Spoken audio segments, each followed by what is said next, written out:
Pernahkah kamu merasa seperti hidupmu terus berada dalam lingkaran yang sama? Gaji datang, tagihan dibayar, kebutuhan harian terpenuhi, lalu habis. Bulan berganti, ritme yang sama kembali terulang. Dan perlahan, tanpa kamu sadari, kamu mulai merasa lelah. Bukan lelah fisik, tapi lelah karena merasa jalan hidupmu selalu mentok di titik yang itu-itu saja. Seperti sebuah roda yang berputar, namun tidak pernah bergerak maju. Banyak orang berpikir bahwa miskin itu soal jumlah uang yang ada di dompet.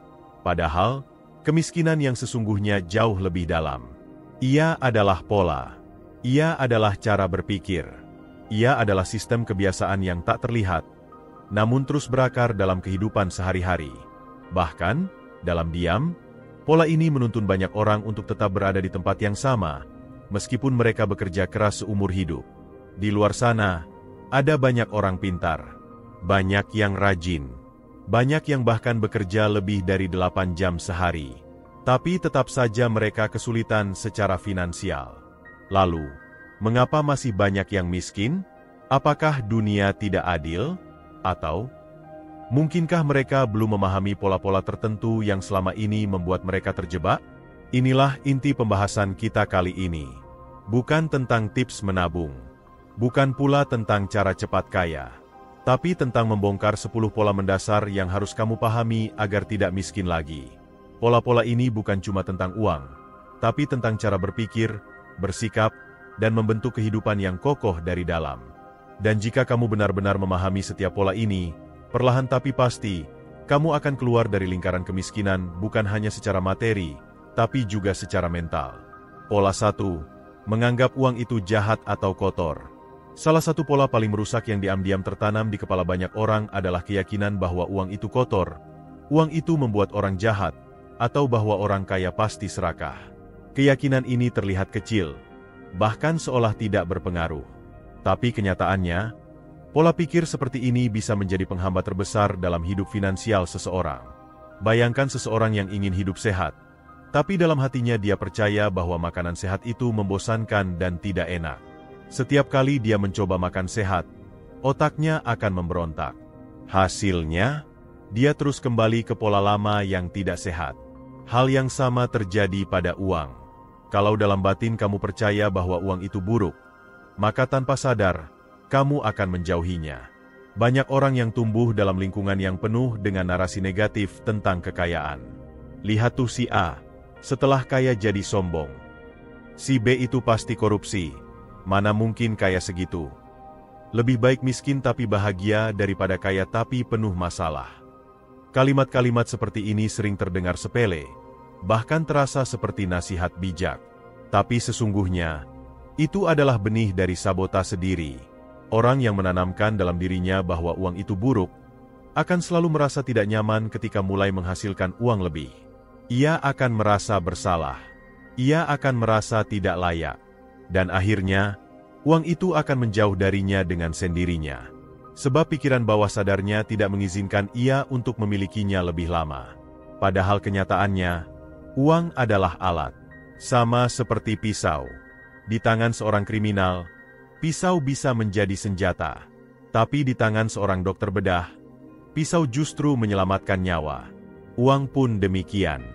Uang di tangan orang yang serakah memang bisa merusak. Tapi di tangan orang yang baik dan bijak, uang bisa menjadi sarana untuk membantu ribuan orang lain. Kita harus mulai memisahkan antara uang dengan sifat manusia. Yang jahat itu bukan uangnya, tapi manusianya. Dan jika kamu adalah orang baik, maka kamu wajib menjadi kaya, agar kamu bisa menunjukkan pada dunia bahwa uang bisa digunakan untuk menciptakan kebaikan, bukan hanya keserakahan. Ubah pola ini sekarang juga. Setiap kali kamu merasa ragu atau tidak nyaman saat berbicara tentang uang, tanyakan pada dirimu sendiri, dari mana keyakinan ini berasal? Apakah ini benar?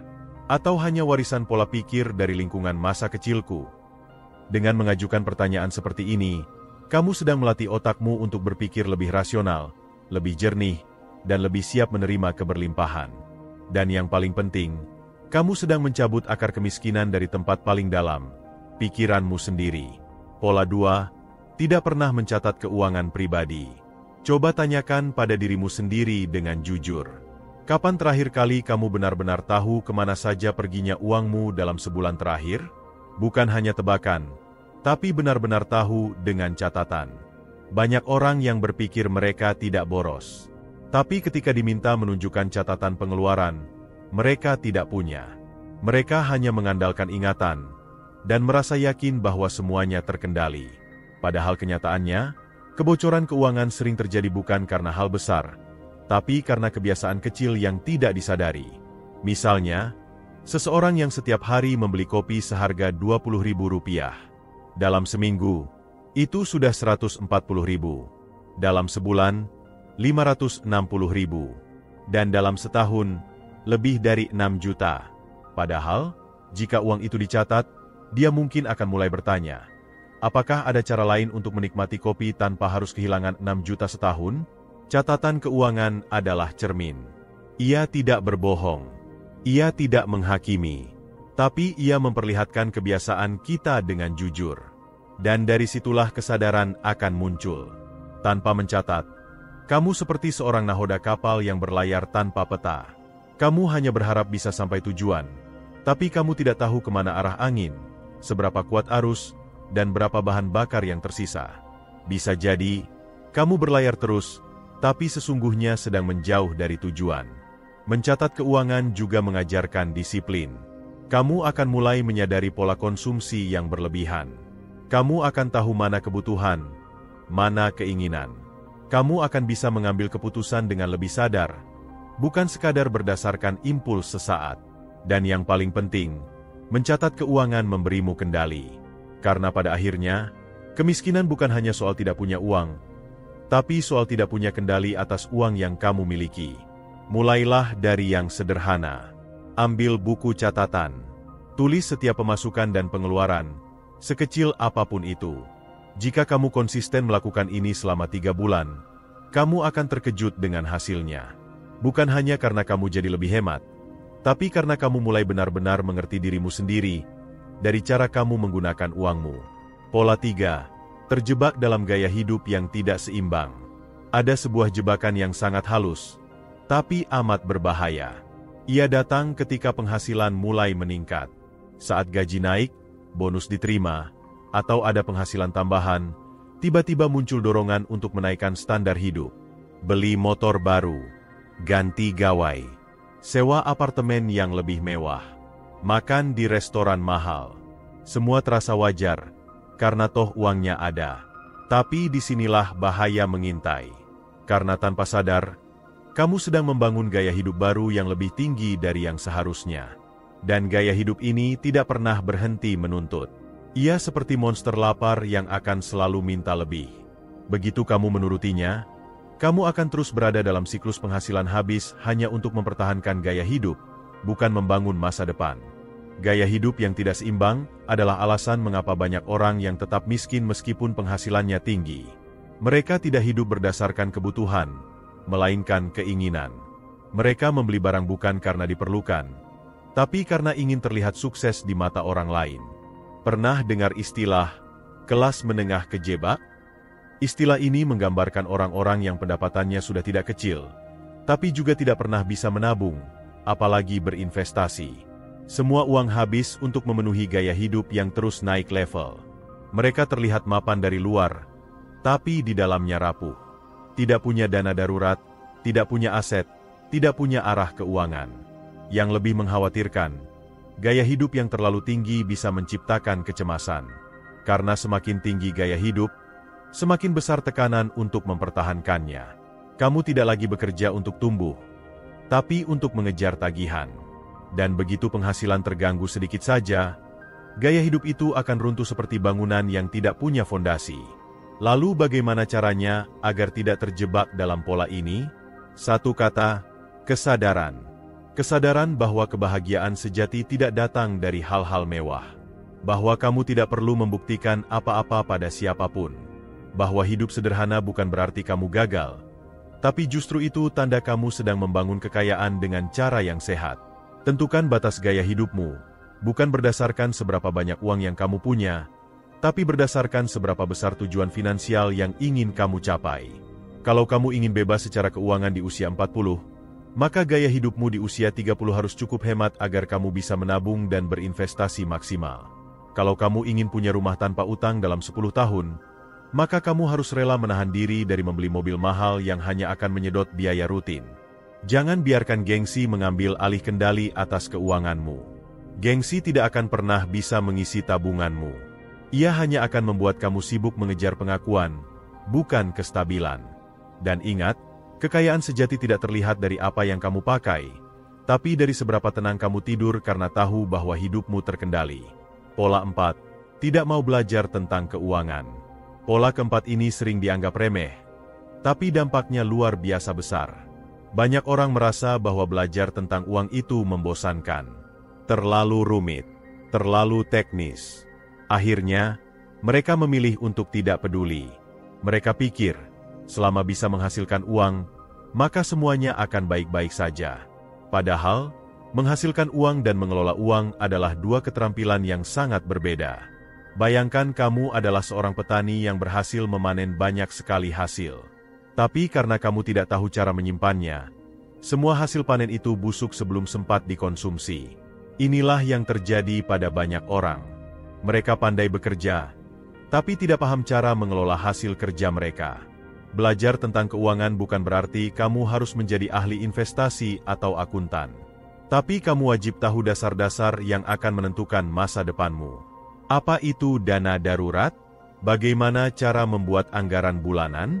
Kenapa asuransi itu penting? Bagaimana cara kerja bunga majemuk dalam investasi? Pertanyaan-pertanyaan ini seharusnya menjadi pengetahuan umum, bukan rahasia kelas atas.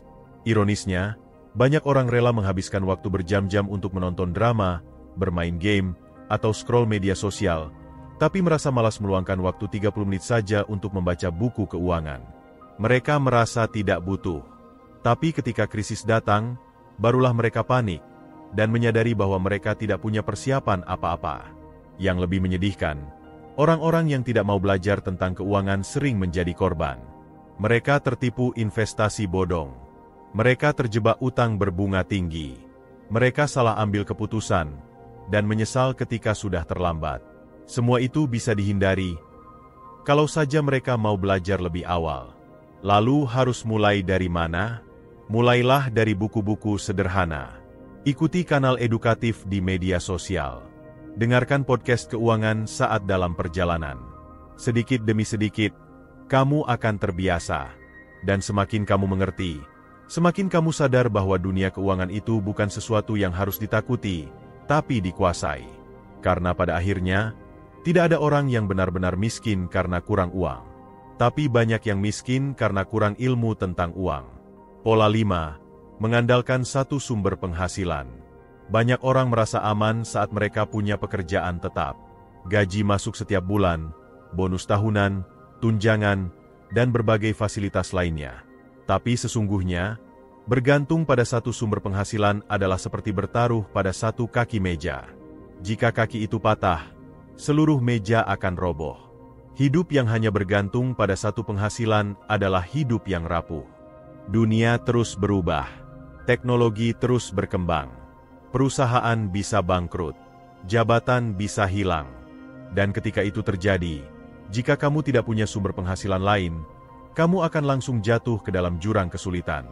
Inilah mengapa orang-orang yang ingin keluar dari kemiskinan harus membangun pola penghasilan ganda. Bukan berarti kamu harus punya banyak pekerjaan sekaligus. Tapi kamu bisa mulai dari hal kecil. Menjual keterampilan, membuka usaha sampingan, membuat konten digital, atau bahkan menyewakan aset yang kamu miliki. Dunia saat ini memberi banyak peluang bagi mereka yang mau kreatif. Kamu tidak perlu meninggalkan pekerjaan utamamu. Tapi kamu bisa menyisihkan waktu 1-2 jam setiap hari untuk membangun sesuatu yang suatu saat bisa menjadi sumber penghasilan tambahan. Memiliki penghasilan lebih dari satu tidak hanya memberikan keamanan, tapi juga kebebasan. Kamu tidak akan terlalu takut kehilangan pekerjaan, karena kamu tahu kamu punya cadangan. Kamu juga bisa mempercepat tujuan finansialmu, karena ada lebih banyak dana yang bisa kamu kelola. Dan yang paling penting, membangun penghasilan ganda melatih mental kemandirian. Kamu tidak hanya menjadi penerima, tapi juga pencipta nilai. Kamu belajar melihat peluang, beradaptasi, dan tumbuh. Semua itu adalah fondasi penting untuk keluar dari kemiskinan secara permanen. Pola 6. Menunda tabungan dan investasi terlalu lama. Ada satu kalimat klasik yang sering diucapkan banyak orang, nanti aja, masih ada waktu. Kalimat ini terdengar santai, bahkan logis. Tapi justru inilah racun paling halus dalam perjalanan keuangan seseorang. Karena waktu yang ditunda, tidak akan pernah kembali. Dan ketika akhirnya sadar, biasanya sudah terlambat. Banyak orang berpikir bahwa menabung atau berinvestasi adalah sesuatu yang bisa dilakukan nanti, saat penghasilan sudah tinggi. Padahal, justru saat penghasilan masih kecillah seharusnya kebiasaan itu mulai dibangun. Karena kekayaan sejati bukan berasal dari seberapa besar kamu menghasilkan, tapi dari seberapa awal kamu mulai menanam. Coba bayangkan dua orang. Yang satu mulai berinvestasi sejak usia 25 dengan Rp100.000 per bulan. Yang kedua mulai di usia 35, tapi langsung menanam 1 juta per bulan. Dalam 10 tahun, siapa yang lebih kaya? Mungkin kamu berpikir yang kedua. Tapi dengan bunga majemuk, yang pertama bisa melampaui yang kedua dalam jangka panjang, karena ia memberi waktu lebih lama bagi uangnya untuk tumbuh. Waktu adalah teman terbaik bagi uang yang bekerja. Setiap hari yang kamu lewatkan tanpa menabung atau berinvestasi adalah satu hari di mana potensi kekayaanmu hilang begitu saja. Yang membuat ironi semakin dalam, banyak orang lebih rela menghabiskan uang untuk hal-hal yang hanya memberi kesenangan sesaat, ketimbang menanamkan uangnya untuk masa depan. Mereka beli baju baru, makan enak, jalan-jalan. Tapi ketika ditanya tentang dana pensiun atau tabungan darurat, mereka geleng kepala. Menunda tabungan adalah bentuk penipuan terhadap diri sendiri. Kamu berkata bahwa kamu peduli pada masa depanmu, tapi tindakanmu mengatakan sebaliknya. Dan jika ini dibiarkan, maka kemiskinan bukan hanya akan datang, tapi akan menetap. Kamu tidak perlu mulai dengan jumlah besar. Mulailah dengan yang kamu bisa. Bahkan 10.000 per minggu pun cukup, selama kamu melakukannya secara konsisten. Jadikan ini sebagai kebiasaan, bukan beban. Seperti menyikat gigi, menabung dan berinvestasi adalah tindakan kecil yang dampaknya luar biasa besar jika dilakukan dalam jangka panjang. Dan yang paling penting, berhentilah berpikir bahwa tabungan adalah sisa dari pengeluaran. Justru sebaliknya, tabungan harus menjadi pengeluaran pertama. Sisihkan, bukan sisakan. Karena kalau kamu terus menunggu waktu yang tepat, percayalah, waktu itu tidak akan pernah datang. Pola 7. Tidak membedakan antara kebutuhan dan keinginan. Bayangkan kamu masuk ke sebuah toko besar. Musiknya nyaman, pencahayaan hangat, dan barang-barang ditata sedemikian rupa agar tampak menggoda. Di sana kamu melihat sepatu baru, tas model terbaru, dan gadget yang katanya sedang tren. Kamu tidak datang untuk membeli itu. Tapi entah bagaimana, kamu pulang membawa 2 kantong belanjaan dan saldo rekening yang menipis. Itulah kekuatan keinginan. Ia menyamar sebagai kebutuhan. Dan kalau kamu tidak hati-hati, kamu akan terus terkecoh, bahkan tanpa sadar. Salah satu penyebab utama orang tetap miskin meskipun berpenghasilan adalah karena mereka tidak bisa membedakan mana yang benar-benar perlu dan mana yang hanya diinginkan. Mereka membeli sesuatu karena tergoda, bukan karena dibutuhkan. Mereka mengatakan, aku butuh ini, padahal yang mereka maksud sebenarnya adalah, aku pengin ini. Kebutuhan itu soal fungsi. Keinginan itu soal emosi. Sepatu adalah kebutuhan. Tapi sepatu bermerek mewah dengan harga jutaan bisa jadi cuma keinginan. Ponsel adalah kebutuhan. Tapi ganti ponsel tiap tahun hanya karena model baru keluar, itu keinginan. Makan adalah kebutuhan. Tapi makan di restoran mahal 3 kali seminggu, jelas keinginan. Dan disinilah banyak orang terjebak. Mereka merasa berhak memanjakan diri setelah bekerja keras. Mereka ingin reward. Tapi sayangnya, reward ini sering menjadi kebiasaan yang merusak. Alih-alih jadi motivasi, justru menguras dompet. Menahan keinginan bukan berarti kamu harus pelit pada diri sendiri. Tapi kamu harus belajar menunda kepuasan sesaat demi kenyamanan jangka panjang. Kamu boleh menikmati hasil kerja kerasmu. Tapi nikmatilah dengan sadar, bukan dengan impulsif. Sebelum membeli sesuatu, biasakan bertanya pada dirimu, apakah aku benar-benar butuh ini? Apakah hidupku akan bermasalah kalau aku tidak membeli ini? Apakah ini membantu aku mendekati tujuan finansialku? Latih dirimu untuk merasa cukup. Karena dalam hidup ini, orang yang benar-benar kaya bukanlah yang punya segalanya, tapi yang bisa merasa cukup dengan apa yang dia punya. Pola 8. Takut mengambil risiko yang terukur. Sebagian besar orang ingin hidup aman. Mereka takut kehilangan, takut gagal, takut mencoba hal baru. Dan karena rasa takut itu, mereka memilih bertahan di zona nyaman, meskipun zona itu tidak memberi kemajuan apa-apa. Padahal dalam dunia keuangan, kemajuan selalu datang dari keberanian untuk mengambil risiko, asalkan risiko itu dihitung dan dipahami. Banyak orang takut berinvestasi karena khawatir rugi. Tapi mereka tidak sadar bahwa menyimpan uang di tabungan yang bunganya kalah dari inflasi juga merupakan risiko, hanya saja risikonya tersembunyi. Mereka takut memulai usaha karena takut gagal.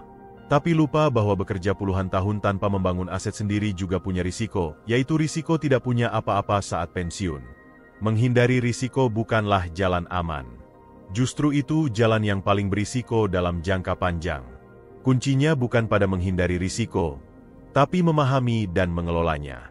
Misalnya, jika kamu mau berinvestasi di reksadana, luangkan waktu untuk belajar. Pahami profil risikomu, mulai dari yang konservatif. Jangan serahkan uangmu begitu saja tanpa tahu cara kerjanya. Tapi juga jangan diam dan tidak melakukan apa-apa. Jika kamu ingin memulai bisnis, jangan langsung keluar dari pekerjaan. Mulai dari kecil, uji pasar, kumpulkan pengalaman.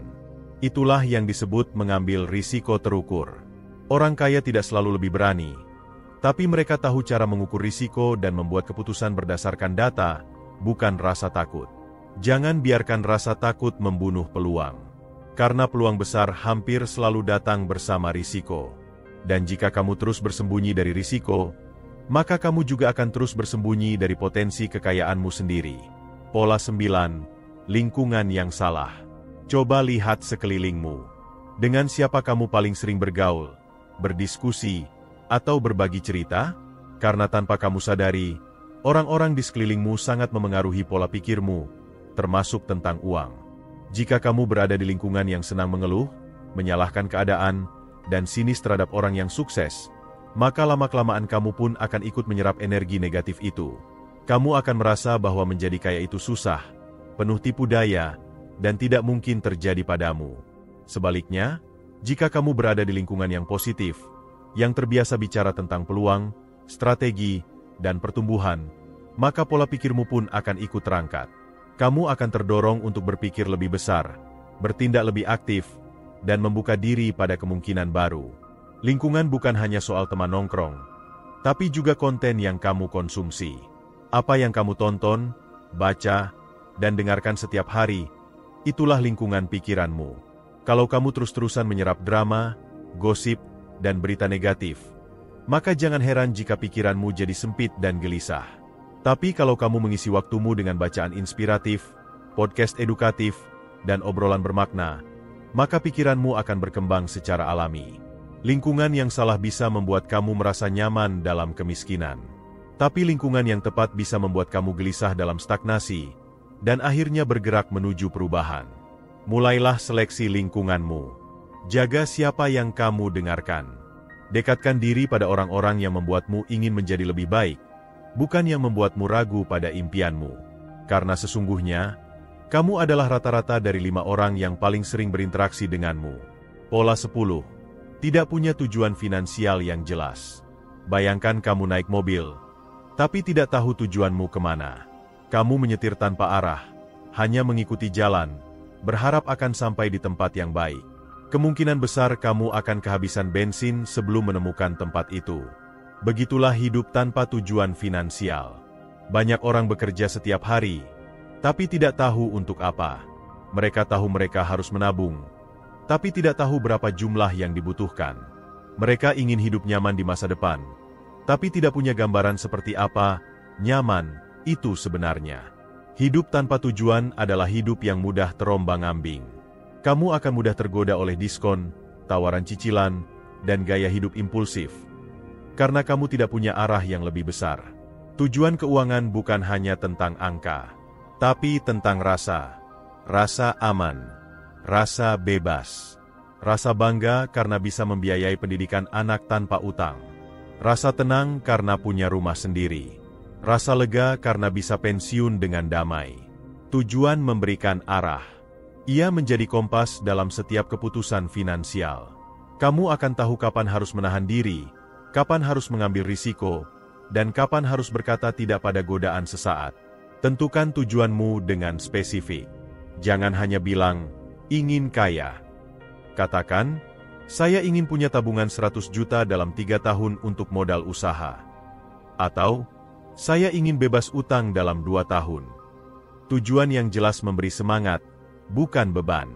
Tulis tujuanmu. Tempel di tempat yang bisa kamu lihat setiap hari. Biarkan ia menjadi pengingat saat kamu mulai lelah.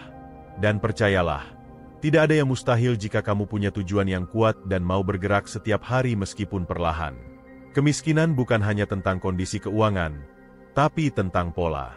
Dan pola-pola ini bisa dikenali, dipahami, dan diubah. Tapi perubahan tidak datang dengan tiba-tiba. Ia datang dengan kesadaran, dengan keberanian untuk mengakui kesalahan, dan dengan komitmen untuk memperbaiki sedikit demi sedikit. Kamu tidak harus menjadi orang paling kaya untuk merasa cukup.